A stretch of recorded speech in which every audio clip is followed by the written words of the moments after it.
Bonjour à tous. Nous sommes en plein Parasha Vayigash. Parasha qui nous parle du même sujet que nous allons voir aujourd'hui dans le Tanya, chapitre 14. Et c'est le Parasha qui nous parle de la rencontre, la fameuse rencontre entre notre très cher Yosef et bien sûr ses frères, Yosef et Binyamin. On a parlé de ça longuement dans les cours hier. Les deux cours que nous avons eus lundi et mardi. Lundi, on a expliqué comment ça se fait que Yehuda, il a pris sur lui de vouloir remplacer Benjamin en prison alors qu'un frère soupçonné de vol. Pour revoir le cours sur l'application eTorah, E-T-O-R-A-H sur Google et Apple. Et hier après-midi, on a expliqué longuement comment ça se fait que Yehuda et Youssef et Binyamin, ils ont pleuré l'un sur le cou de l'autre. Pourquoi ils ont pleuré l'un sur le cou de l'autre? Et Rashi te dit qu'un, il a pleuré sur les coups de Binyamin, les deux temples qui allaient être détruits dans la partie de Benjamin, et Binyamin a pleuré sur le temple Mishkan Shiloh qui allait être détruit dans la partie de Yosef. Mais aujourd'hui, on va revenir à notre Tanya, chapitre 14, paragraphe numéro 1. Une fois qu'on a vu dans les paragraphes précédents, surtout dans le paragraphe 13, dans le chapitre 13, pardon, le cours précédent, on a vu comment savoir ses faiblesses, comment connaître et comment découvrir ses faiblesses. Et après, le chapitre précédent, on avait vu apprendre à se connaître soi-même. Aujourd'hui, on va apprendre un sujet majeur pour les prochains 5 chapitres environ. On va voir du 14 au 18, on verra qu'est-ce que sont nos capacités. Apprendre à connaître ses capacités. On va voir ici qu'est-ce que ça veut dire. Après tout ce qu'on a parlé, les beaux mots, qui est le Benoni, qui est la personne intermédiaire, qu'est-ce que l'Admor Azaken il attend de chacun d'entre nous. La question, elle est à la réalité, elle est, est-ce qu'on est capable d'être un Benoni? Est-ce que c'est donné à tous? On a vu la dernière fois ce que l'Admor Azaken a dit qu'il y a 500 niveaux de Benoni. Mais la réalité, elle est concrètement, qu'est-ce que tu attends de moi? On a dit que le Tanya est fait pour être un livre pour les personnes ordinaires comme chacun d'entre nous. Est-ce que je peux être un Benoni? Est-ce que j'ai la capacité d'être un Benoni? Est-ce qu'on peut réellement, dans la pratique, est-ce qu'on peut se battre tous les jours? Et c'est pour ça qu'on va parler avec des différents sujets majeurs, des sujets qui sont dans la vie tous les jours, et on verra comment on applique ça dans la Torah et les mitzvot. Un des défis et un des débats que nous avons le plus, on va dire des difficultés que nous avons le plus pour faire face dans la vie de tous les jours, c'est avec le manger. Avec le régime. Des millions de personnes dans le monde essaient de faire un régime, mais malheureusement, à chaque fois, ils tombent encore une fois. Un jour, ils décident, je vais faire un régime à partir d'aujourd'hui. Le soir, ils sont invités à un grand mariage, une grande bar mitzvah, et fait bon, juste ce soir. Qu'est-ce qu'il y a? J'ai commencé le mauvais jour. Demain, arrive à Yom Tov, arrive à Shabbat, peu importe. Et quand tout d'un coup arrive le dessert ou arrive quelque chose qui est très spécial, ils disent, c'est quoi? Au moins une fois. Prochaine fois, on fera différent. On va voir comment on a 3 propositions. 3 manières d'agir face à, que ce soit le régime ou que ce soit n'importe quelle autre chose. Et ces 3 thèmes qu'on va aborder aujourd'hui largement, que ce soit dans le thème de la vie de tous les jours ou dans la chassidut. Thème numéro 1, le dégoût. Se manger me dégoûte. Puisque j'ai décidé de faire un régime, je ne peux plus supporter avoir quelque chose qui fait grossir. Deuxième moyen, se rendre, la reddition, qui veut dire, je baisse les bras, je n'ai pas le choix, qu'est-ce que tu veux que je fasse? C'est tellement bon, je ne peux pas me retenir. Demain, je commencerai le régime. Tu as aujourd'hui des magnets, des aimants que tu mets sur les frigidaires. Demain, tomorrow I start my diet. Et le demain, on l'attend toujours. Et troisième point, troisième manière d'agir, la retenue. Genre, j'ai tellement envie, mais j'ai décidé de me retenir. Et c'est comme ça que ça sera. Si on te met une échelle, combien de personnes rentrent dans le premier pourcentage, deuxième pourcentage et troisième pourcentage? Quelle est la réaction la plus courante et quelle est la réaction la moins courante des 3? Beaucoup de gens vont te dire que la plus courante, c'est la reddition. C'est oh, ils n'arrivent pas à se retenir, c'est quelque chose de bien, on commencera demain. Certains diront que la réalité, c'est, on va dire, la retenue. Certaines personnes disent oui, c'est bon, etc., mais je dois faire attention à tout ce que tu veux. En tout cas, le dégoût, être dégoûté de se manger, c'est on va dire, l'approche la moins courante. La majorité des gens ne sont pas dégoûtés. À part quelqu'un qui a passé une grosse opération, quelqu'un qui a fait quelque chose que maintenant il ne peut plus mettre quelque chose à manger dans la bouche. Mais en réalité, les gens, ils ne vont pas chercher forcément à dire qu'ils sont dégoûtés. Prenons ce même exemple, cette même approche avec un manger non kasher. Par exemple, arrive à table une glace ou un gâteau au chocolat ou un gâteau au fromage, quelqu'un qui aime le gâteau au fromage, et qui vient de manger il y a quelques heures, il y a quelques minutes, un grand repas de viande, il n'arrive pas à se retenir. Ou bien il est dans l'avion. Il est dans l'avion, tout le monde reçoit des plats cachers, il est en classe business ou en classe affaires, ou même s'il est en économie premium, ou même s'il est en classe normale, et il voit que tout le monde reçoit. Là, il reçoit végétarien, l'autre reçoit poisson, l'autre reçoit si tu as des odeurs et les goûts qui vont dans tous les sens. Et ce malheureux, il a 10 heures d'avion. Et ils n'ont pas réservé son repas caché. Qu'est-ce que tu veux qu'il fasse? Et là, les odeurs et les goûts qui passent dans toute la tête. Tout le monde en train de tout. Et lui, il a oublié de recommander son repas caché. Qu'est-ce qu'il doit faire? Pareil, tu as ici 3 options. Tu as celui qui va dire, il a ce qu'on appelle on a dit tout à l'heure, le dégoût. Je suis dégoûté du manger non caché. Je ne peux pas le sentir, je ne peux pas le voir. Un autre, il va te dire, je baisse les bras. Qu'est-ce que tu veux? On est dans l'avion et certains te disent, Torah le Bashamaimi. La Torah n'est pas pendant le ciel. Une blague, bien sûr. Donc on peut faire ce qu'on veut. Je veux manger, laisse-moi tranquille. Et certains qui vont te dire, c'est vrai que le manger, il me tente. Mais comme c'est interdit, je ne vais pas manger. Et encore une fois, quand tu prends l'échelle des 3 manières d'agir, on verra très simplement que la majorité des gens vont se retenir. Dire qu'ils n'ont pas faim, ça serait un mensonge. Une partie des gens vont peut-être dire qu'ils sont dégoûtés. Et la majorité vont dire que parfois on n'a pas le tour, on n'a pas les choix. Qu'est-ce que tu fasses? Vegan, c'est vegan. Vegan, exactement. Alors je vais te raconter une histoire qui s'est passée avec moi, c'était il n'y a pas longtemps. Je suis revenu d'Israël pour un mariage. Je ne sais pas si c'était pour un mariage ou un enterrement. Je suis revenu il y a 2-3 semaines, je sais pas si je te racontais. Et j'étais dans l'avion. Et je suis assis à côté d'une personne, une femme non religieuse, de Tel Aviv, parce que ça me l'a dit après. Bref, elle est assise à côté de moi. Et comme beaucoup de gens, quand ils reviennent d'Israël, pas forcément ils viennent pour être en France, ils viennent pour passer un stop en France en général, et après ils continuent en Amérique, au Canada, ils passent par la France. Donc on est assis, on reçoit les plateaux, et moi d'habitude je commande toujours le repas caché, pas forcément parce que je veux le manger, parce que je sais très bien qu'il y a beaucoup de gens qui sont oubliés dans n'importe quel vol, New York, Israël, et que c'est toujours intéressant d'avoir un plateau en plus, comme ça tu peux le donner à quelqu'un. Cette femme elle est assise à côté, et elle demande à celui qui sert, est-ce qu'elle a son plateau, qu'est-ce qu'elle a demandé, végétarien? Alors la personne elle dit non, désolé, on n'a pas, j'ai cherché la liste, vous avez commandé? Elle fait oui, on n'a pas reçu la commande. Elle fait, pourtant j'ai commandé quand avant que je parte de JFK. Elle venait des États-Unis pour retourner en Israël, et elle passait par la France. Oui, passer par la France. Non, désolé, on n'a pas commandé. Il fait, si vous voulez, on a du poulet. Du poulet avec, je sais pas, des légumes, je sais pas ce qu'il y a dedans, le poulet qu'il y a dans l'avion. Et moi, j'entends, je connaissais, elle était assise à côté de moi, on n'a pas parlé pendant une demi-heure, on n'a pas du tout parlé. J'ai du poulet, etc. Elle fait, non, pas du poulet, mais si vous avez des végétariens, etc. Et moi, dans la tête, je me dis, non, on est cachère. Qu'est-ce qu'il y a? C'est pas si mauvais que ça. Bref, la personne, elle passe, elle dit, bon, laisse tomber, elle se renferme dans sa couverture, etc. Moi, je dis, excusez-moi, madame, est-ce que vous voudrez ce repas caché? J'ai pris un repas caché, je ne vais pas le manger. Je l'ai pris parce que voilà, c'est sans mon nom, je l'ai pris. Mais prenez-le. C'est pas assez ça. J'ai fait, non, merci, ça ne m'intéresse pas. C'était tout sauf cachère. Il y a quoi? Il y a un dégoût envers le cachère, un rejet envers le cachère. Passe 10 minutes, 20 minutes, et il passe avec les boissons, et tout le monde mange, etc. Et moi, j'ai de la peine pour elle. Et la personne a dit, peut-être que je peux vous amener des fruits de la première classe, ou des choses pareilles. Et laisse tomber, laissez-moi tranquille, elle était tellement énervée. Je lui ai dit, excusez-moi, regardez, le plateau, il est là. Je peux vous le donner, j'ai aucun problème à vous le donner. Prenez-le, mangez, c'est dommage, il va repartir. Moi, je ne vais pas le toucher, prenez-le. Elle fait, sincèrement, vous ne voulez pas? Je lui dis, sincèrement, je ne le prends pas, c'est pour vous, prenez-le. Elle prend le plateau, elle mange. Bref, l'avion, ça dure 3h30, 4 heures de vol. Et après, elle commence à me dire, vous m'avez tellement sauvé avec ce plateau, et je vais vous raconter l'histoire, je suis venu des États-Unis, je retourne en Israël, et je ne vais pas vous parler au départ parce que vous avez l'air d'un religieux, malheureusement. Et comme elle sait ce qui se passe, les tensions avec les religions d'Israël et tout, on a commencé à discuter pendant 2 à 3 quarts d'heure. Je ne suis pas religieux, je ne suis pas pratiquante. J'ai dit, écoutez, dans ce plateau, vous avez cherché végétarien. Il y a du poisson, il y a des salades, il n'y a vraiment pas de... il n'y a rien de spécial. Bref, elle était tellement touchée, on a beaucoup parlé sur l'approche, que le rabbi nous a demandé comment on doit aider chaque juif éclairé, chaque juif amener une lumière à chaque juif, et qu'on a la possibilité d'avoir un plateau caché. Qu'est-ce qu'il y a? Donne à un juif qui profite. Fait, vous, ne vous inquiétez pas, j'ai des réserves, je n'ai pas l'air... À la fin, elle m'envoie un email.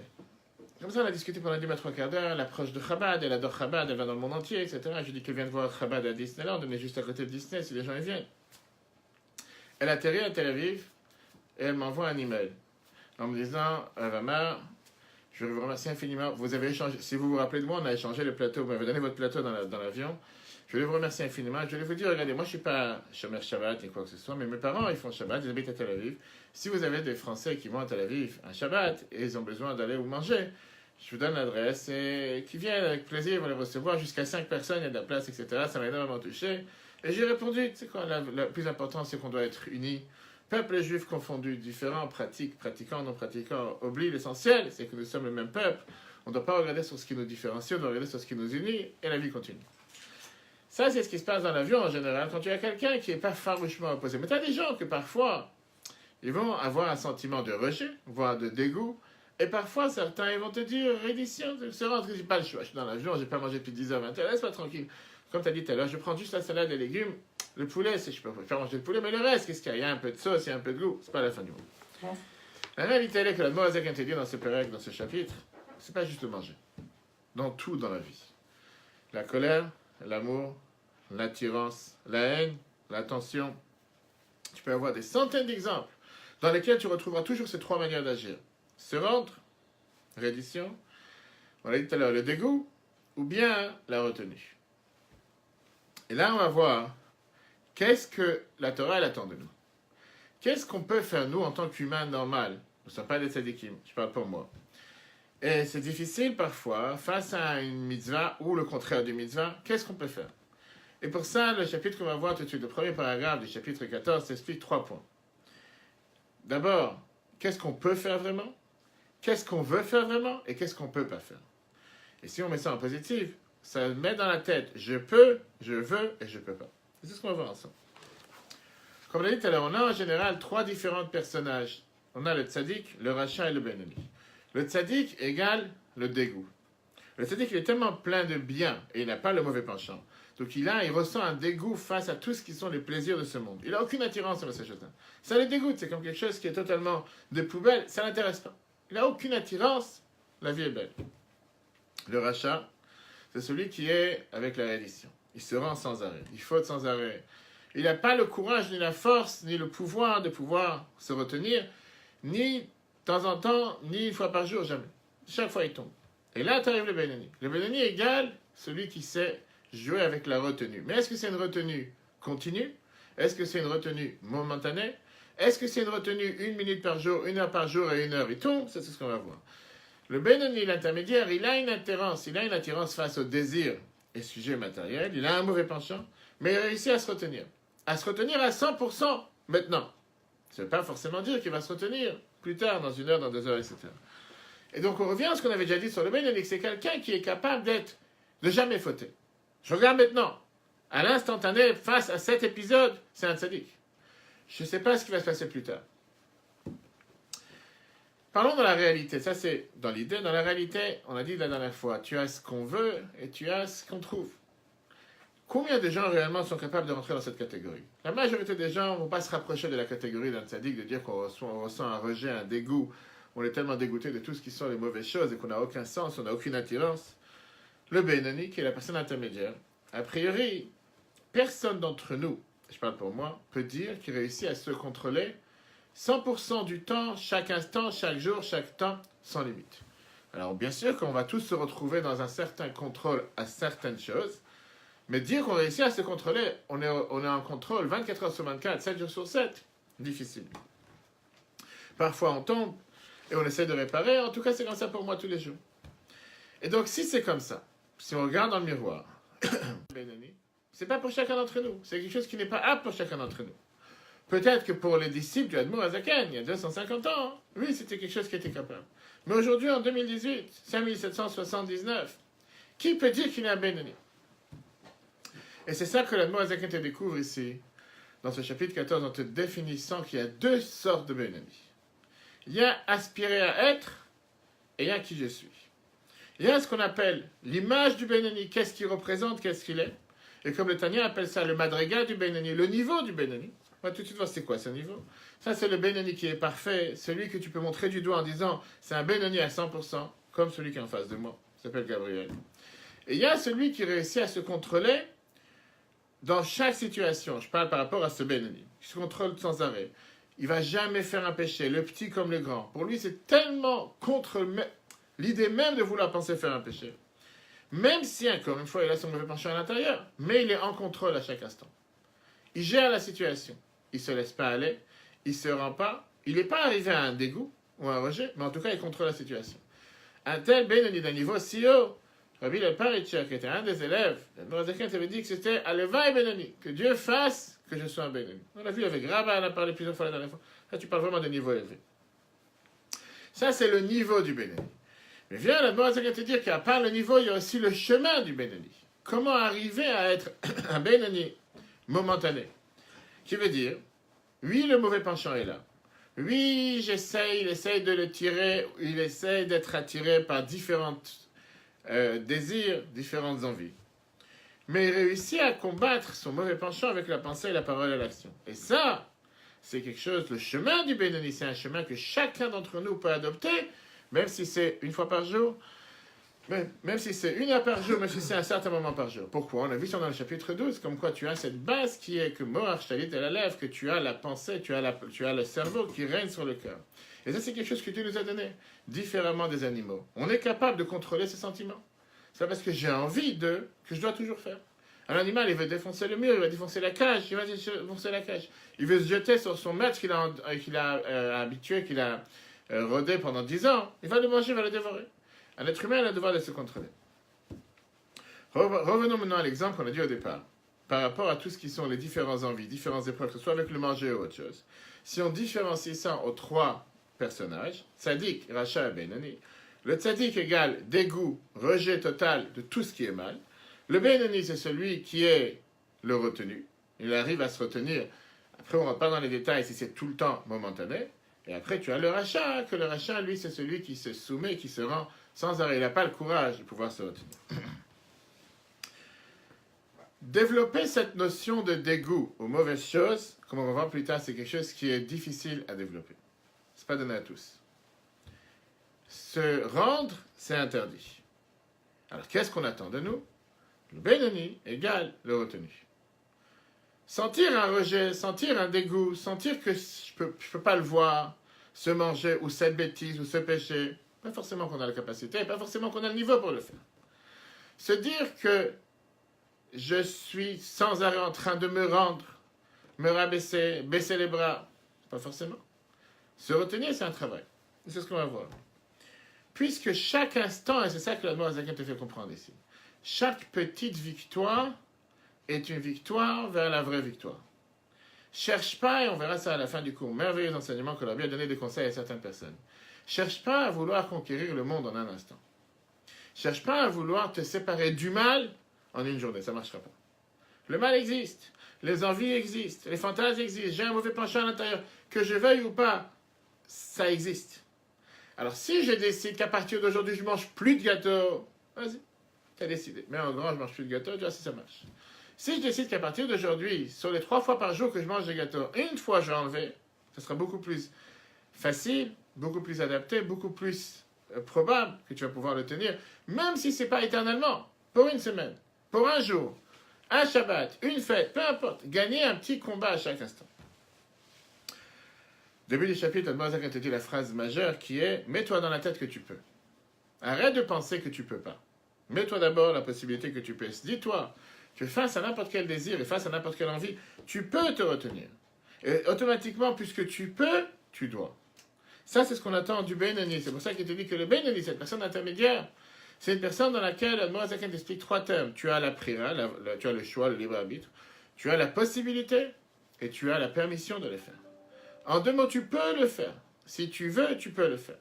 Et il nous rappelle encore une fois la base de ce qu'on a vu, quel est le libre arbitre. Est-ce que la Mishnah nous dit Areshut Netuna, qui veut dire tu as le choix. Tu peux te retenir quand tu peux ne pas te retenir. Il va nous rappeler les paroles que le roi David dit Sur Mera va Seitov. Et il te dit la chose suivante. David Amelach ne t'a pas demandé d'haïr le mal. Il t'a demandé Sur Mera. Qu'est-ce que ça veut dire Sur Mera? Écarte-toi du mal. Il t'a pas dit d'avoir une haine, d'avoir un rejet, d'avoir un dégoût, comme le tzaddik. Le roi David, il sait avec qui il parle, il parle avec l'humain, en commençant par lui-même. Mais il te dit, éloigne-toi du mal avec la pensée, la parole et l'action. De l'autre côté, il ne t'a pas demandé d'aimer le bien.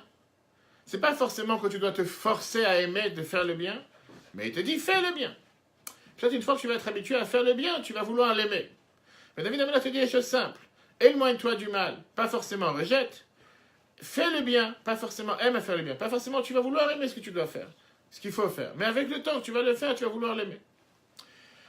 Que dans le chapitre 14, voici Midat Benoni, comme on a dit tout à l'heure, 7 qualités, 7 attributs du Benoni, Imidat Koladam.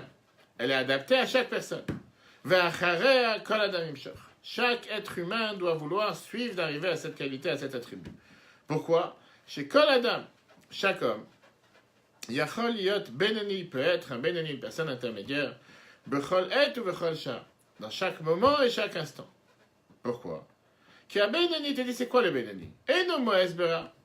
Il n'a pas une haine, il n'a pas un rejet, il n'a pas un dégoût de mauvaises choses. Chez Zéhoud Avara Maso la lèvre, ça c'est quelque chose qui dépend du cœur. Velo kolaitim shavot. Pas tous les moments sont les mêmes. Tu as un moment que le cœur il est ouvert, tu as un moment que le cœur il est fermé, tu as un moment que tu as un rejet vers une pizza, et tu as un moment que tu sens un dégoût vers les sushis. Pas forcément tu vas sentir la même chose tous les jours. À un moment tu es de bonne humeur, à un moment tu es de mauvaise humeur. Et là il te dit c'est quoi le Benoni? La phrase que le roi David t'a dit, Sour mera vaseitov. Éloigne-toi du mal et fais le bien. En deux mots, de haïnu bepoel mamash, pas dans le cœur. Le roi David ne te demande pas de développer un rejet, un dégoût face aux mauvaises choses. Tu n'es pas capable. Mais il te dit, fais pas le mal, éloigne-toi du mal. Pareil, il ne t'a pas dit d'aimer le bien, il t'a dit, fais du bien. Bemaased et Boromar avec la parole, l'action, la parole et la pensée. Chez Bahem, que dans ça, aprira, là c'est trois termes qu'il emploie qu'on a dit tout à l'heure. Tu as le choix, va y la possibilité, va reshoot, et le droit. Le tuna le choladam et le donner à chacun. La saute, de faire, ou le daber de parler, velarchov et de penser.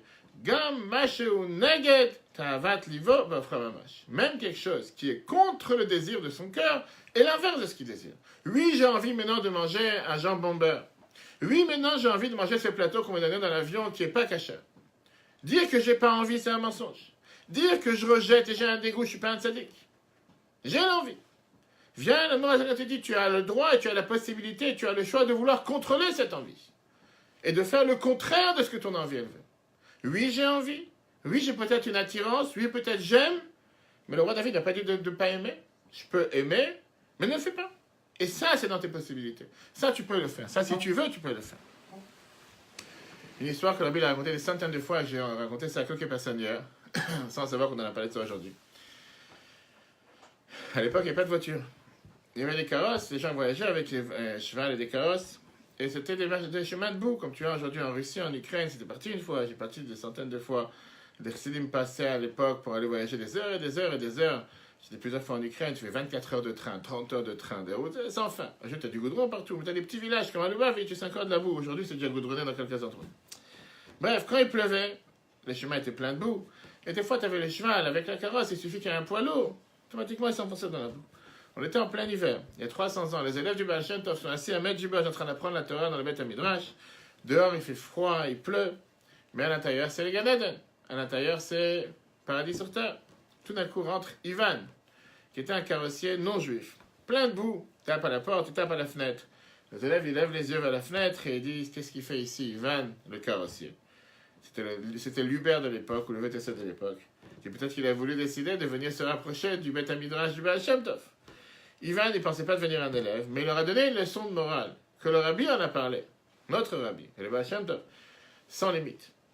Il a dit, les carrosses et les chevaux sont enfoncés dans la boue. Est-ce que vous pouvez m'aider? M'aider à le faire sortir. Le Beth Midrash était chaud, les gens sont en train d'apprendre, la yeshiva était chaleureuse.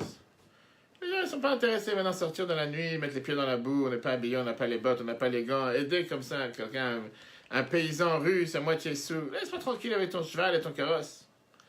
Et ils lui ont répondu en russe, et le rabbi l'a rappelé ça, je dis quand il faut faire entendre le rabbi, nié manger, je veux dire, on peut pas. On peut pas, laisse-moi tranquille que je prenne la tête maintenant. Rien à prendre la Torah, que tu veux qu'on s'arrête et faire des bêtises. Ivan il sort malheureusement, avec la honte, qu'est-ce qu'il fasse maintenant? Son malheureux cheval, il a enfoncé les pieds dans la boue, son carrosse, son seul outil de travail, son VTC de l'époque. Et avant de partir, il leur dit la phrase, Mojesh, da, niechotish. Pouvoir, tu peux, mais tu veux pas. Ça, c'était la bombe avec laquelle le rabbi a raconté ça, je dis, vraiment sans limite. Le Baal Shem Tov, après, il a appris à ses élèves que chaque chose qui se passe sur terre, c'est Bajira pratique par providence divine. Et qu'on peut apprendre un message de chaque chose qu'on reçoit dans la terre. Quand vous avez entendu cette phrase de Ivan qui te dit, vous pouvez, mais vous voulez pas, c'est le message qu'il a voulu faire passer pour le service de Dieu. Combien de fois dans la vie on dit, je peux pas? En réalité, c'est je veux pas. Parce que si tu veux, tu peux. Et comme la Torah te dit, rien se tient contre la volonté. Quand tu veux vraiment, tu peux. Ça n'existe pas, je peux pas. Donc quand quelqu'un, tu l'invites à venir à une soirée, tu l'invites à venir à n'importe quel événement, je peux pas, je suis fatigué, c'est ma femme. Ça, c'est des histoires. Quand on veut, on peut. Ça n'existe pas quelque chose que tu ne peux pas. Et la Bible a pris ça sur différents angles. Si on prend cette histoire, on va voir comment l'Admor Azaken l'adapte ici dans ce chapitre. Premièrement, on apprend qu'on peut toujours. Ça n'existe pas, tu ne peux pas. Deuxièmement, ça ne suffit pas de pouvoir, il faut aussi vouloir. Parce que pouvoir, on peut. La question est, est-ce que j'ai envie ou j'ai pas envie? Là, on rentre dans les catégories qu'on a vues tout à l'heure. Dégoût, reddition ou bien retenue. Quand tu décides de faire un régime, je parle pour moi, et tout d'un coup, tu vois quelque chose que tu n'apparais pas à retenir, tu as faim, tu n'as pas mangé, peu importe, tu as envie de manger. Ça ne suffit pas de dire j'ai envie de me retenir. Parce que ça se peut que tu vas vouloir te retenir, mais de l'autre côté, tu as envie de manger cette chose-là. Et tu vas te dire, ok, pour maintenant, je vais faire la parenthèse du régime. Je mange, après je rouvrirai la parenthèse du régime. Parce que pour se retenir, il faut vouloir et pouvoir. Mais il faut les deux à la fois. Alors la question, elle est, combien de fois on est capable de faire passer, combien de fois on est capable de contrôler, d'avoir un autocontrôle, un contrôle total, à se retenir, de ne pas remplir le désir du mauvais penchant. Hein. Mais plein de fois, on ne veut pas se retenir.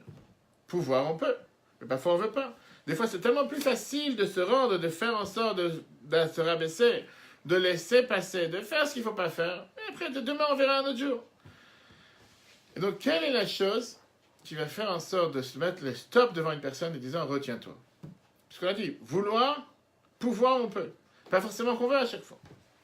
Viens, l'Admor Azaken aujourd'hui dans le Tanya, il nous dit, il y a un message magnifique. Il faut que tu saches qu'en réalité, chacun d'entre nous, il peut et il veut faire la volonté de Dieu et se retenir. Ou bien, comme il avait l'habitude de dire en yiddish, qu'un juif, nichtervil ou nichterken, ni il veut et ni il peut être totalement détaché de Dieu. Seulement, Azaken avait l'habitude de dire cette phrase. Un juif, par nature, ne veut pas être détaché de Dieu. Il ne veut pas se repousser de Dieu. Parce que la vraie volonté d'un juif, c'est d'être attaché avec Dieu, et pas se détacher de Dieu. Le problème, encore une fois, c'est qu'on est humain, et que pas tout le temps on ressent cette volonté de vouloir ne pas se détacher de Dieu. Et le mauvais penchant, il essaye de nous combattre, de nous convaincre, pour nous dire que quoi? Qu'on veut fauter. Pour ça, l'Admor Azaken m'a donné ici une des manières comment pouvoir faire face à cette attirance, à ce défi, en te disant, qu'est-ce que tu dois te dire quand le mauvais penchant essaie de te faire tomber? Et il va te dire, tu dois te dire 3 choses. Si tu te dis ces 3 choses à la fois, c'est la meilleure formation que tu peux faire pour contre-attaquer le mauvais penchant à chaque instant. Le mauvais penchant, ça ne veut pas forcément dire faire une bêtise, pas forcément faire du mal. J'ai pas envie de venir à un cours aujourd'hui, j'ai pas envie d'apprendre la Torah aujourd'hui. Il y a Facebook Live, tu peux regarder sur l'application et Torah tous les cours, tu peux même regarder en live. Regarde, je peux prendre la tête à venir à un cours. Je viens d'Admor Azaken et te dit 3 choses. J'ai pas envie de fauter, parce que j'ai pas envie de me détacher de Dieu, parce que je suis juif. Si tu répètes cette phrase, tu mets ça sur une étiquette devant toi, tu es garanti de ne pas jamais fauter. Si tu te dis ces 3 choses, que ta vraie volonté, c'est que tu n'as pas envie de te détacher de Dieu. Tu n'as pas envie de fauter. Pourquoi? Parce que tu es juif, il n'y a pas une raison différente. Je n'ai pas envie de fauter, j'ai pas envie de faire une bêtise. Et il explique qu'est-ce que ça veut dire. Qu'est-ce que ça veut dire quand je te dis que j'ai pas envie de fauter? Qu'est-ce que j'ai pas envie? Pourquoi je n'ai pas envie? La suite, parce que j'ai pas envie de me détacher de Dieu. Clairement, quand je fais une faute, je me détache de Dieu. Et comme la Torah te dit, les fautes nous séparent de Dieu, et j'ai pas envie d'être détaché de Dieu. De la même manière que quand je fais une mitzvah, je me suis attaché avec Dieu. Milachon, Safta, Vechibo, je m'attache avec Dieu. Quand je fais un péché, je me détache de Dieu. J'ai pas envie de me détacher de Dieu. Et donc j'ai pas envie de fauter, puisque j'ai pas envie de fauter automatiquement. Je vais pas fauter. Pourquoi j'ai pas envie de me détacher de Dieu? Parce que je suis juif. Mon identité juive me dit que c'est une parcelle divine.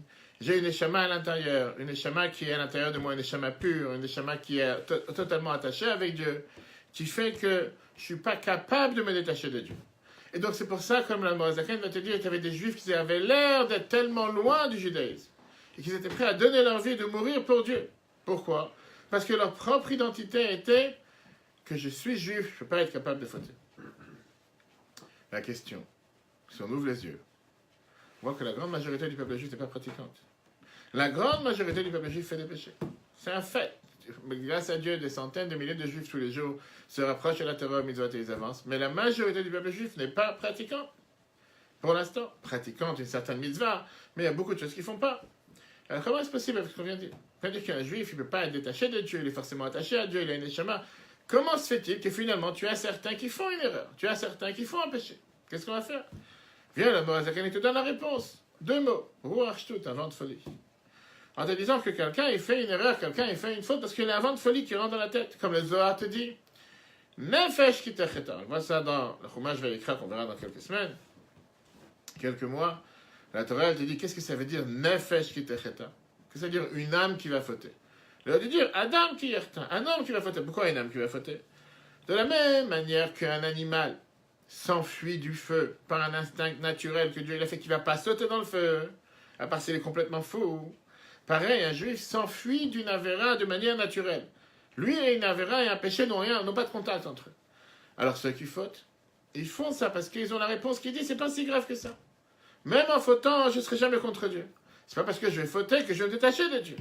Et ça, la Morazakan dit, c'est un vent de folie, c'est une bêtise. Pourquoi? Parce que la réalité, elle est que chaque faute qu'on fait, on se détache de Dieu. C'est vrai que quand tu te dis, je suis quelqu'un qui n'a pas envie de fauter, parce que je n'ai pas envie de me détacher de Dieu, parce que je suis juif, automatiquement, tu ne vas pas fauter. On a vu ça la semaine dernière. Yosef, qu'est-ce qui se passe avec lui? Il est chez Potiphar. Enfin, il y a 2 semaines, pardon. Il a la possibilité de fauter, d'avoir des rapports avec une femme qui n'est pas la sienne, qui veut le séduire chaque jour. Et il revient à la maison pour fauter avec elle, comme on a vu dans Rashi. Et à la dernière minute, il s'abstient de fauter. Pourquoi? Parce qu'il a le visage de son père qui s'apparaît. Il lui dit, tes frères vont être inscrits sur le éphod, sur le pectoral qu'il y a, sur le tablier qu'il y a, sur les habits du Kohen. Et si jamais, toi, tu ne vas pas être dans cette pierre parce qu'on n'aura pas ton nom, et c'est le seul nom qu'il y a, le Samer, automatiquement, tu as causé que tous tes frères ne vont pas être inscrits sur la tablier du Kohen. Et c'est ça que tu cherches. À la dernière minute, il a arrêté. Qui veut dire que si jamais quelqu'un comprend que par un péché, il se détache de Dieu, qu'est-ce que tu veux te détacher de la source de vie? C'est comme un poisson qui va sortir de l'eau, la fameuse histoire avec Rabbi Akiva, le poisson et le renard. Que le renard il dit au poisson, pourquoi tu es en train de nager dans le froid avec les eaux qui sont glacées? Viens avec moi, c'est sur la terre, il fait pénible, il fait bon, je vais te protéger. Et qui lui dit, je sais qu'on dit sur toi que tu es un animal intelligent, piquer chez Bachayot. C'est tellement intelligent que tu me demandes de mourir. Si déjà ici avec le froid, je risque de tomber dans les filets des pêcheurs, en étant sur la terre, je suis 100% mort. Eh bien, qui va qui répond à l'empereur Rome en disant c'est exactement la même chose avec le peuple juif. Si en apprenant la Torah, on risque notre vie, en ne pas apprenant la Torah, qui aime, chayein, overech, yamin, la Torah et notre vie, c'est sûr qu'on va mourir. Viens la Morazakan dans le prochain paragraphe et il te dit quelle transformation, comment faire face à toutes ces envies, à tous ces désirs. Et il te dit, tu dois te dire, et là il parle au langage, à la première personne, qui encore une fois c'est quelque chose qui est très rare dans le Tanya. Alors là, il n'était pas comme si c'est lui qui parle. Qu'est-ce que je dois me dire? Pas qu'est-ce que l'autre doit se dire. Qu'est-ce que moi je dois me dire? Et le Morazakan il parle en première personne et il te dit, je n'ai pas envie d'être un rachat même un instant. Regarde le texte qu'il écrit. Et on va voir tout de suite une des phrases majeures de différence qu'il y a entre la Chassidoute et le Moussa sur le fait que la Morazakan ne parle pas ici un instant de avoir peur de la punition. Il te dit d'avoir peur du péché. Il n'y a pas ici la punition. C'est pas que si je ne fais pas Shabbat, tu auras une bombe qui va tomber sur la tête. Regarde comment il dit ça, les phrases très riches. Qui gagne, Bécha, Chalef, même quand ton cœur il désire. Ou mitave, il a cette envie. Et zotava, gashmit, une envie matérielle. Béter, des choses permises. Comme on l'a dit tout à l'heure, pas forcément quelque chose d'interdit. Obéissou, quelque chose d'interdit, chas de shalom, que Dieu nous en préserve. Yachol et Gaber, il peut se renforcer. Ou la siardato, d'oublier de faire comme s'il n'a pas vu cette chose-là. Mais mène à la gabre totalement. Comment? Ben, en le libo en disant dans son cœur, Eineni, je n'ai pas envie, je t'allais parler à la première personne, je n'ai pas envie, Eineni rotse, liod racha, filu sha'achat. J'ai pas envie d'être un rachat, même un seul instant. Pourquoi? Eineni rotse, liot mouvdal venifrad, que j'ai pas envie d'être séparé, chas v'shalom, que Dieu nous en préserve, mais Hashem echad, d'un Dieu unique, b'shum afin d'aucune manière. Que dit-il comme c'est écrit? Avonotech et mavdelim, c'est vos fautes qui vous séparent. Rak, seulement, anirotse, j'ai envie, comme je l'ai dit tout à l'heure, il parle au langage singulier. Le dafka, bon, j'ai envie de m'attacher avec Dieu. Nafshi, ruchi, venishmati, les 3 niveaux de l'âme. Mon nefesh, ruach, venishma, les 3 premiers niveaux sur les 5. Beit lapshan, en s'habillant, bishlosha, le vishavit baer, dans les 3 habits de Dieu. Chez M, qui sont maaseh, dibur, marshava. Pensée, parole et acte. Hashem dans Dieu. Vetorato et sa Torah, mais tout avec ses mitzvot. D'où vient cette envie? D'où vient ce désir? Mais avant Mesouter de l'amour caché. Chez Belibi qui a dans mon cœur la Shem envers Dieu. que Mobelef, que l'autre Israël, comme dans le cœur de tous les peuples juifs, chez les Nécréo, qui sont appelés, au Aveshmecha, qui sont appelés ceux qui aiment Dieu. Vafi, local, chez Bekali, même un juif qui est considéré tellement bas, tellement éloigné de Dieu, Yachol, Imsor, Nafshol, Gushat Hashem. Si déjà un juif pareil est prêt à donner sa vie pour Dieu, l'onofel, anochim, imenu bevadai. Moi, je ne suis pas moins que lui. C'est le Mozaken qui parle, comme s'il parle pour lui, mais il parle qu'est-ce que chacun de nous doit se dire, la manière comment faire face à toutes ces épreuves.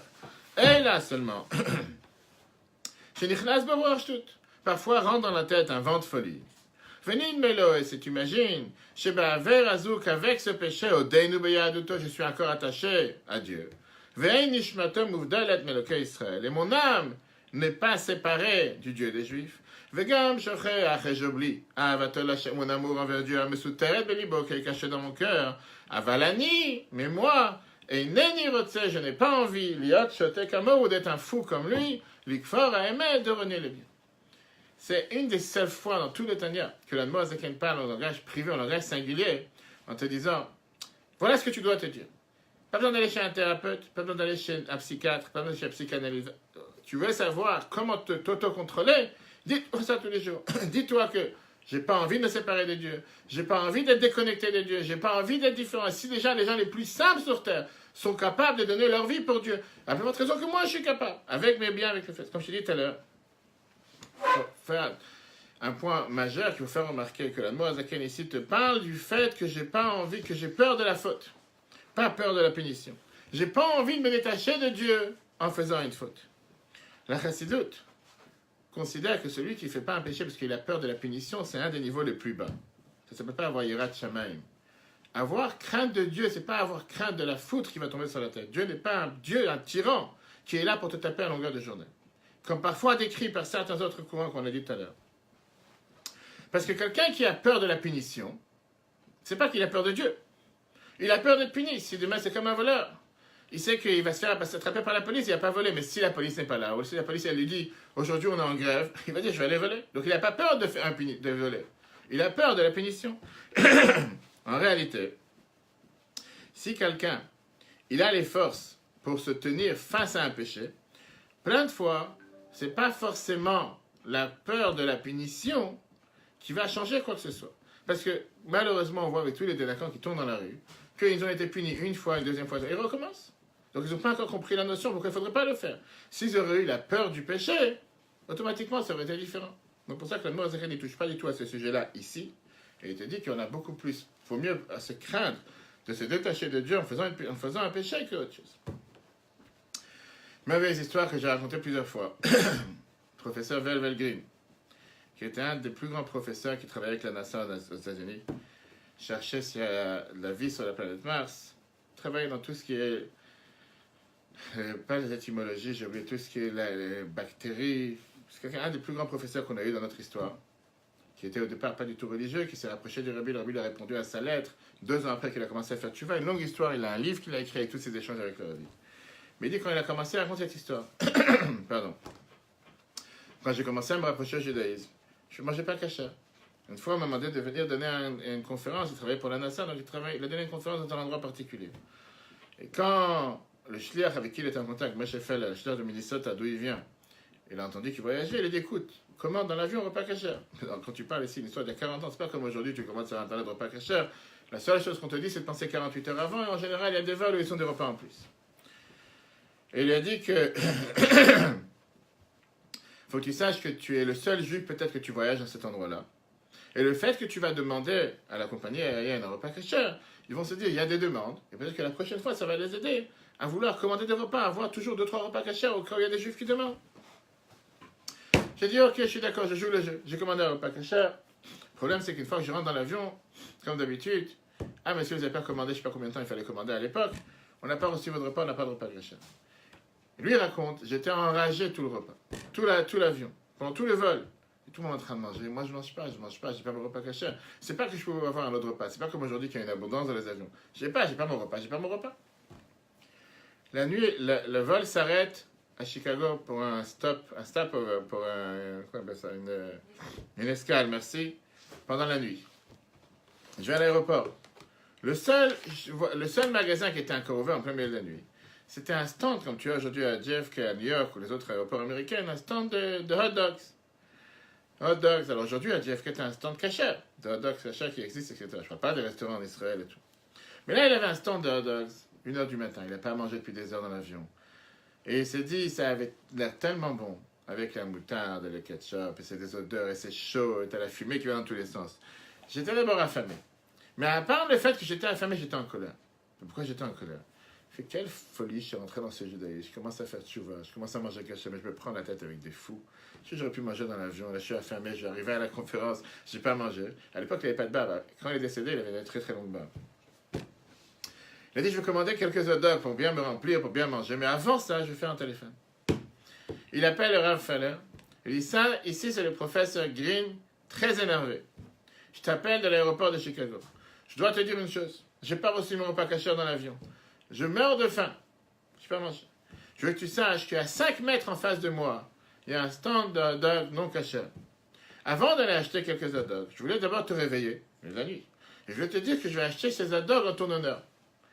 Que je vais les manger, comme on dit, pour ton nom, pour ton mérite. C'est quand les gens ils vont dans les draches et ils font une bracha pour telle et telle personne. Je vais les manger, je vais kiffer ces hot dogs en ton honneur. Comme ça. Il voulait savoir. Je ne sais pas ce qu'il cherchait avec ce téléphone. Moi, j'ai fait, alors il entend sa discussion. Qu'est-ce que tu veux qu'il lui réponde? Qu'est-ce que tu veux répondre à un juif qui va de subir l'enfer, le pauvre? Il n'a pas mangé. Va savoir depuis combien de temps il n'a pas mangé. C'est dit qu'il va arriver dans l'avion. Il dit, Vel, je vais te dire une chose. Plusieurs fois dans les discussions qu'on a eues ensemble, tu m'as demandé c'est quoi l'âme du judaïsme. Et tu m'as demandé comment on doit sentir son judaïsme, comment on doit sentir son neshama. Quelle force interne nous avons pour pouvoir surmonter nos défis, nos épreuves. Ce soir, dans le téléphone que tu n'as pas, je voulais te dire c'est quoi le judaïsme. Le judaïsme, c'est de passer devant le stand de dogs, avec les odeurs, avec la chaleur, avec le goût, et de ne pas acheter ça, dogs. Ça, c'est le judaïsme. Monter dans le prochain vol, affamé, mais pas manger ce que tu vas acheter. Ça, c'est ton judaïsme. Tout le reste, c'est des commentaires. En 2 mots, si tu es capable de surmonter cette épreuve, c'est sur la bonne route. Si tu n'es pas capable de faire face, en 2 mots, ce qu'on a vu tout à l'heure, retenir, automatiquement, tu joues à quel jeu? Et là, il a rejeté le téléphone et il termine son histoire. J'ai pas acheté de dogs. Et à partir de ce jour, j'ai commencé à manger kasher. J'ai compris qu'est-ce que ça veut dire être capable d'avoir une retenue. Bien sûr, quand c'est facile, c'est facile. La question est quand c'est pas facile. Quand il y a un défi, est-ce que je me laisse aller, le rachat qu'on a vu tout à l'heure? Est-ce que j'ai la reddition? Je me rends? Je baisse les bras? Ou bien je suis capable de me retenir? Maintenant qu'on a appris qu'est-ce qu'on peut faire, qu'est-ce qu'on veut faire, voyons maintenant qu'est-ce qu'on ne peut pas faire. Qui veut dire, quand on sait exactement quelles sont nos capacités, pas seulement ça va nous aider à avoir des attentes réelles et surtout nous empêcher d'avoir pas des mésaventures, d'avoir des mauvais épisodes. Mais surtout, ça va nous donner la possibilité de pouvoir mettre la dimension adaptée face à nos forces et face à ce qu'on attend de chacun d'entre nous. On a dit là qu'on parle du Benoni. Le Benoni, il a une attirance pour les choses interdites? Oui. Il a une attirance pour les mauvaises choses? Oui. Néanmoins, on lui demande de se retenir. Ça, on peut le faire, on a dit, parce qu'on a un mort, chalet à la lèvre, on a le cerveau qui règne sur les sentiments. Le problème, il est que si tu parles du tzaddik, c'est-à-dire qu'il a un niveau beaucoup plus élevé, parce que lui, pas seulement qu'il se retient, mais depuis le départ, il n'a aucune attirance.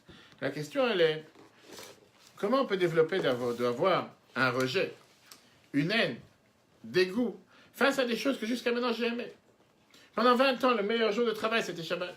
Pendant 20 ans, j'ai mangé les hot dogs en bas de chez moi. Pendant 20 ans, je suis parti faire des choses qui sont 100% interdites. Comment, du jour au lendemain, je peux développer un dégoût, un rejet face à ces choses-là? La réalité, elle est impossible. Pas possible, on est humain, on n'est pas fait en pierre, on n'est pas fait... C'est pas parce que tu as gravé une lettre dans une pierre que ça va changer. On peut décider par rapport à nos paroles, on peut même décider par rapport à nos pensées, mais on ne peut pas forcément décider par rapport à nos sentiments, qu'à partir d'aujourd'hui, je dois avoir un tel sentiment. Aujourd'hui, je passe devant la même boulangerie que pendant 20 ans, j'ai acheté là-bas des jambons beurre tous les jours, et là, je passe, je dis, ah, quelle horreur. Comment tu as fait? On est êtres humains, on n'est pas capable de faire une chose pareille. D'aimer une chose, d'haïr une chose. Ça, c'est quelque chose qui ne peut pas dépendre de ce que tu décides. C'est où ça existe ou ça n'existe pas.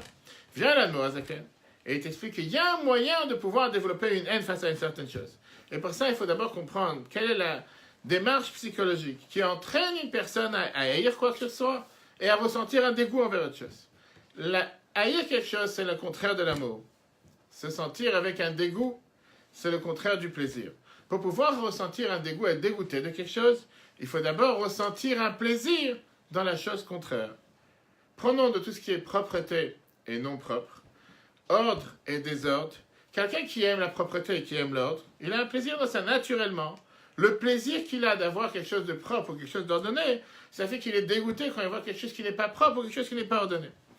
Quand tu rencontres quelqu'un, que son bureau c'est la foire totale, que c'est quelqu'un qui est sans arrêt non ordonné, qu'il n'est pas propre, le problème n'est pas commencer à ressentir un dégoût de la non-propreté ou du désordre. Parce qu'il n'a aucun plaisir d'en trouver les choses propres ou les choses ordonnées. Mais le jour où il va passer une expérience merveilleuse avec quelque chose d'ordonné ou quelque chose de propre, il va goûter à cette chose-là. Tout d'un coup, il va commencer à sentir, dire, c'est tellement mieux quand c'est propre. C'est tellement mieux quand les choses sont ordonnées. Je vais essayer, ça serait peut-être mieux que je travaille sur moi-même pour être ordonné, pour être propre. Le fait qu'on ressent un sentiment et un amour avec tous les plaisirs du monde et qu'on ne ressent pas un dégoût face aux choses interdites, le problème n'est pas qu'on n'est pas dégoûté de ces choses interdites. Le problème, il est qu'on n'a pas assez de plaisir dans les mitzvot qu'on fait. On n'a pas assez de plaisir dans l'attachement avec Dieu. Mais si quelqu'un qui apprend la Torah et qui fait les mitzvot, il aurait été tellement plein de plaisir illimité, automatiquement, naturellement, il aurait ressenti un dégoût face à ce qui est le contraire. Et donc, la Noazaret a dit que la solution elle est très simple. Tu dois t'habituer à te créer avec un plaisir positif des choses bien que tu fais, des bonnes choses que tu fais, de l'akdusha que tu fais. Et automatiquement, ça va t'amener à avoir un rejet, un dégoût face aux mauvaises choses. Mais pour pouvoir arriver à cette situation d'avoir un plaisir dans les bonnes choses, c'est quelque chose qui ne dépend pas de nous. C'est quelque chose qui se crée. C'est quelque chose qu'on doit travailler dessus. Tu dois travailler pour pouvoir ressentir un plaisir dans toutes ces choses qui sont attachées avec Dieu. Et pour ça, on a besoin d'avoir un cadeau de Dieu. Un cadeau du ciel. On a besoin d'avoir que Dieu nous donne ce pouvoir. Pourquoi tu veux qu'un juif ressente qu'il soit tellement aimé, qu'il ait une telle passion de prier, qu'il ait une passion de mettre le tefillin, qu'il ait une passion de manger kasher, qu'il ait une passion de faire une mitzvah? Comment il va créer ce lien? On voit comment ça dépend de Dieu. Et la conclusion de ce qu'on voit aujourd'hui, c'est que se dire que je vais pouvoir créer, faire en sorte de décider qu'à partir d'aujourd'hui, je ressens un rejet face à tous les plaisirs du monde, et j'ai un dégoût face à toutes ces choses-là, impossible. Mais pourquoi? Parce que ça dépend d'abord d'avoir un plaisir dans les choses de Gdusha. Ce plaisir dépend du haut, ne dépend pas de nous. Parce que c'est un plaisir qui dépend des tzadikim. Le Benoni ne peut pas forcément ressentir un tel plaisir. C'est pour ça qu'on revient à ce qu'on a dit au départ. Le Benoni, c'est quelqu'un qui va seulement ressentir un retenu. Arriver à un niveau d'avoir un dégoût, pas forcément. Pourquoi la Mozakin t'a dit dire ça? Elle te met malheureux, elle ne veut pas te mettre malheureux. Elle ne veut pas te faire sentir déprimé. Mais elle veut te dire, sache tes faiblesses. On a vu ça dans les 2 semaines. Tu dois connaître tes possibilités et tes capacités. Mais surtout, sache une chose. Le travail d'un tzaddik qui a un dégoût vers les choses mauvaises, ce n'est pas forcément pour tout le monde. Parce que pour pouvoir avoir un dégoût et un rejet vers les choses mauvaises, il faut d'abord aimer avoir un plaisir de la divinité. Être tellement plein de ce que Dieu nous donne sur terre, d'être tellement plein d'enthousiasme et de plaisir que je n'ai aucune envie vers les choses interdites ou les mauvaises choses. Et la réalité, elle est que puisque sur terre, on a tous ces plaisirs et toutes ces envies, c'est pas si facile que ça de développer un dégoût et un rejet face à ces choses-là. On a vu dans le premier chapitre, la fameuse phrase que Yov il a dit. Et Yov il dit dans la Gemara, Barat tzadikim, tu as créé des tzadikim. Est-ce que c'est vrai? Comment on peut dire une chose pareille, d'après tout ce qu'on vient de voir, le libre arbitre? Dieu ne crée pas un tzadik. C'est l'homme qui choisit s'il veut être un tzadik ou un rachat, un juste ou un mauvais. Viens là, nous, Azaken, et tu dis la chose suivante. L'homme choisit comment il veut se comporter. Par ses paroles et actes. Si tu veux faire la Torah et les mitzvot, si tu veux pas. Ça, c'est le Benoni. Tu choisis pas si tu vas haïr le mal ou pas, comme le tzadik. Parce que ça, c'est quelque chose qui ne dépend pas de toi. Dieu crée des neshamot particulières des tzadikim, des neshamot que depuis le départ, leur service de Dieu sont là avec un rejet, un dégoût des choses mauvaises et un plaisir par rapport à l'amour de Dieu. Toi, ce qu'on te demande, fais ce qui est apte à toi. Ce qui est apte à toi, c'est pas de développer un dégoût et un rejet vers les choses mauvaises, mais de se retenir. Ma chaîne, quand tu parles des choses qui sont transmises au cœur, ça veut dire, que le mal soit totalement dégoûté, que tu sois totalement dégoûté du mal dans le cœur. Avec la plus grande haine. Ou bien il te dit un filo chez le betatetasina. Même si tu ne vas pas haïr le mal avec la plus grande haine, c'est impossible. Chez mettre la mito qu'elle soit totalement vraie. Et là, quand est-ce que ça peut être vrai? Seulement quand il y a une grande et une forte amour envers Dieu. Miprinat Ahava Betanogim, un amour qui est plein de désirs envers Dieu, qui se veut dire l'éternel de la chaîne, de se délecter, de se réjouir de Dieu, comme si c'était sur le paradis, le monde futur. C'est ça, sur ça qu'ils ont dit nos sages. Olam que tu vois le Gan Eden, tu vois le paradis sur terre. Mais ça, c'est pour les tzadikim. Chaque être humain ne mérite pas avoir un tel niveau, d'avoir un amour en Dieu, qui a un plaisir dans chaque mitzvah, chaque chose qu'il fait. Ça, c'est comme si tu recevais un salaire de Dieu. Comme c'est écrit, Avodat Matana et Telet Kunatrem. Je vous donnerai en cadeau votre prêtrise. Comme on explique dans un autre endroit.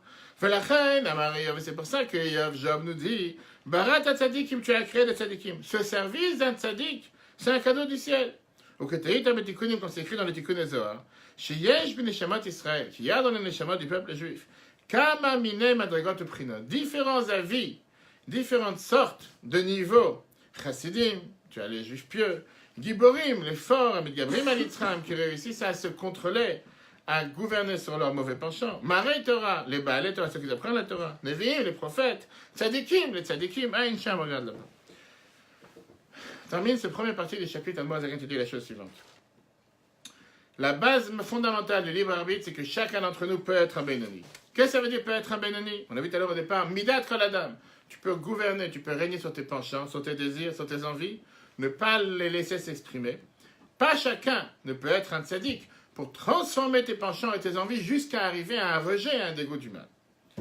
Tzaddik d'Yerushalmi, connu, on a raconté cette histoire plusieurs fois, Rabbi Levin, il travaillait dans une école, Talmud Torah à Jérusalem. Une fois, un des élèves, il a voulu se moquer de lui. Il est parti voir Rabbi avec la main fermée. Et il lui a dit, j'ai un papillon dans la main. Est-ce qu'il vit ou est-ce qu'il est mort? Est-ce qu'il est en vie ou est-ce qu'il est mort? Il s'est dit comme ça, s'il me dit qu'il est vivant, je vais écraser la main, il va mourir. S'il me dit qu'il est mort, je vais ouvrir la main, il va voler. Je vais voir qu'est-ce que c'est tzaddik. Rabbi Levin va me répondre. Nous, tout le monde va voir qu'est-ce que Rabbi Levin va répondre. C'est quelqu'un, un grand tzaddik, etc. Il a dit une phrase qui est tellement importante dans la vie. Tout dépend de tes mains. Ça dépend de toi. Et ça, c'est ce qu'on apprend avec ce premier paragraphe du chapitre qui est que tout dépend de nous. En deux mots, tu veux et tu peux. Pouvoir, il n'y a pas de doute que tu peux. La question, il faut vouloir. C'est dans nos mains de pouvoir choisir comment on veut agir. Personne est maître sur toi. Arrête d'être victime. Arrête de te mettre dans une tête, je peux pas, c'est l'autre qui s'est moqué de moi, c'est l'autre qui n'a pas voulu, c'est l'autre qui m'a empêché, c'est ma femme, c'est mon fils, c'est le voisin, c'est la société, c'est le travail. Tu as mille et une excuses pour ne pas faire. Sois en mode action, agis et agis non-stop. Après, tu réfléchiras si tu pouvais ou tu ne pouvais pas. D'abord, fais. Mais si tu commences à te poser des questions, est-ce que je peux? Tu finiras par ne pas vouloir. Parce que vouloir, on veut. Mais on se dit, on ne peut pas. Alors qu'en vérité, on peut. Le problème, il est, comme j'ai dit tout à l'heure, c'est que parfois, ça nous a l'air quelque chose de trop grand. Je dois perdre 30 kilos. Vas-y, comment je vais faire? Tu vas faire comment tu as le bypass, le sleeve. Je veux dire, en un clic de doigt, 3 mois, tu as perdu 60 kilos. Magnifique. Je ne connais pas la personne. C'est magnifique. Je ne suis pas en train de critiquer ceux qui le font. Mais la question, elle est, est-ce que c'est la meilleure solution? Est-ce que grâce à ça, tu as appris à revivre? Il faudra apprendre à remanger, il faudra apprendre à être quelqu'un de nouveau. Le mot Zakai nous a dit ici une phrase importante, au début du chapitre. Shekol Adam Yachol Yod Benoni Bechol Et ou Bechol Shah. C'est pas dit toute la vie. On peut être un Benoni chaque instant et chaque moment. Qui veut dire, vois pas la vie comme un moment général. À partir d'aujourd'hui jusqu'à 120 ans, je mange plus de gâteau. Magnifique. À partir d'aujourd'hui jusqu'à 120 ans, je vais faire la tefila 3 fois par jour. À partir d'aujourd'hui jusqu'à 120 ans, je vais manger que kasher à 100%. À partir d'aujourd'hui, j'ai jamais fait Shabbat. Je fais Shabbat 24 heures sans m'arrêter. Tu dois te dire que chaque combat, c'est un combat individuel. Et essayer de se dire, si j'ai gagné le combat momentané, j'ai gagné une vraie bataille. Et grâce à ça, tu vas avoir le courage de pouvoir se battre le prochain combat. Et il y a ici un conseil concret que le Rabbi a donné. Pourquoi il faut le Rabbi demander aux gens de commencer à faire Shabbat? Dire Chita tous les jours, apprendre Rambam, mettre la tzedaka, se retenir quand tu es énervé. Le Rabbi a donné un conseil à plusieurs chassidim qui lui ont demandé comment faire pour se contrôler. Qu'à la place de prendre des décisions sur le long terme, prends des bonnes décisions sur le court terme. Dis-toi que ce mois, je vais faire un Shabbat. Dis-toi que sur 24 heures de Shabbat, je vais garder 1 heure. Mais 1 heure comme il faut. Ce que je dis à beaucoup de gens ici en Seine-et-Marne, je dis, regarde, même si tu n'as pas jamais fait Shabbat, Shabbat est à 24 heures. En été surtout, Shabbat entre à 9h30, 10h, tu rentres à la maison, fais kiddush, motzi, Tu vas te finir le repas. Pendant le repas, il n'y a pas grand chose à faire, ni téléphone, ni télévision, ni quoi que ce soit. Tu vas dormir à 10h30. Tu te lèves le matin à 8h, tu as déjà fait la moitié de Shabbat. Sans le vouloir, tu as déjà fait la moitié de Shabbat. Tu vas commencer à travailler comme ça, tu vas vouloir faire plus après. Pareil, tu te dis, je vais me retenir de ne pas m'énerver une fois par jour, 2 fois par jour. Ma femme m'a fait faire une remarque, je ne vais pas répondre. 1 fois par jour, 2 fois par jour, etc., etc. Quand tu sais que tu vas gagner les petits combats, automatiquement, tu es garanti que sur le long terme, tu vas réussir à gagner les grands combats. Semaine prochaine, si Dieu veut, on verra comment on peut éduquer soi-même, nos proches, nos familles, pour avoir un certain rejet, un certain dégoût face au plaisir du monde, qui parfois, comme je dis, peut-être c'est facile pour soi-même, mais qui te dit que c'est facile pour l'autre? Pour moi-même, je peux essayer de travailler sur moi-même, mais dans mon entourage, j'ai envie que la famille me suive. Je peux être assis à table en train de manger je sais pas quoi, et que ma femme me ramène quelque chose de McDo. Comment faire ensemble comment vivre en harmonie? Si Dieu veut, on verra ça la semaine prochaine. Le cours sera en replay sur l'application eTorah. En attendant, demain, nous sommes un jour important. En 1986, le 5 Tevet, c'est le jour où le Rabbi avait gagné le jugement. Et le jour où le Rabbi avait décrété demain comme un jour de Sgoula et de Ed Ratson, pour demander des bénédictions.